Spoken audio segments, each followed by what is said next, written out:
조심하지 않으면 작살을 하는데 그래서 관절수가 따라 들어오죠. 법적 문제가 있죠. 이분 때문에 윤석열이나 대통령, 그분도 위태위태할 수 있거든요. 그게 올 연말 일부터가 오는데 빨리 한번 저밀령월달이 공격으로 대한민국 정치 이야기를 맛깔나게 풀어드린다고 잡아야 하는 정치인학입니다.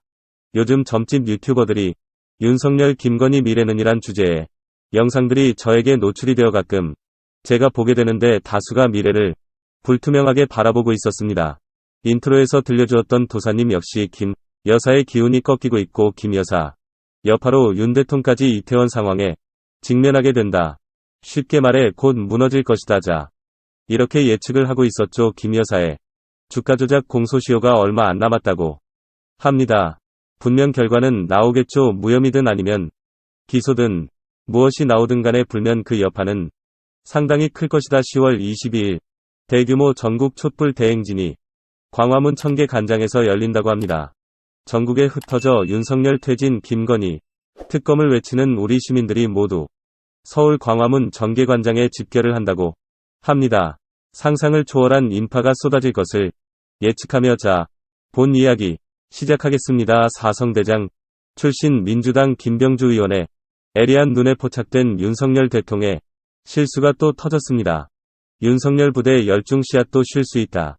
먼저 윤석열 대통령께서 부대 열중시어 구령을 하지 않는 것에 대해 국군 통수권자로서 부족함을 메꾸기 위해 노력이 너무 부족하다라고 비판을 했습니다. 전군을 주의하는 현장이었기에 이 같은 실수는 절대 일어나서는 안 된다라고 팩폭도 날렸습니다. 분명 윤석열 대통령은 사전 연습을 했을 겁니다. 그런데 현장에서 지시를 못했다는 것이죠. 어떻게 이해를 해야 될까요?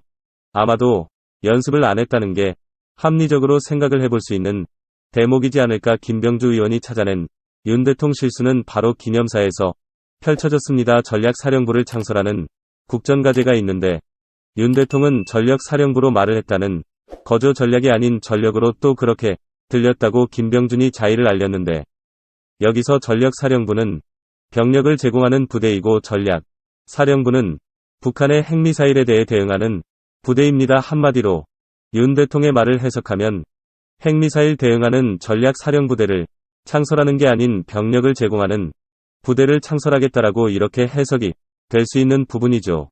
대통령께서 부등식 군 면제자라 자의 부대에 대해 잘 몰랐을 가능성이 높다라고 볼 수 있죠. 말만 하면 실수. 많이 본인도 그걸 알고 일정을 줄이면서까지 버티고 있었는데 뭐 계속 터지고 있습니다. 그래도 문재인 대통령 하루 일정은 보통 5개 점 6개 잡습니다. 그리고 주말에도 쉬지 않는 날이 많았죠. 하지만 윤통은 하루 2~3개 주말은 무조건 휴식을 취하고 있죠. 에휴, 정말 답답했나 봅니다. 언년이가 화가 많이 났다고 하는데요. 자, 이현주가 과거 삭발한 모습을 공개하며 윤석열 정부와 여당을 향해 작심 지폭을 날렸다고 하는데요. 글이 좀 길어 요약해 전해드리겠습니다. 그동안 공정과 상식을 해치며 민주당, 문재인 정권을 비판해왔다 하지만 지금 윤석열 정부는 과연 공정하고 상식적인가라고 질문을 던졌습니다.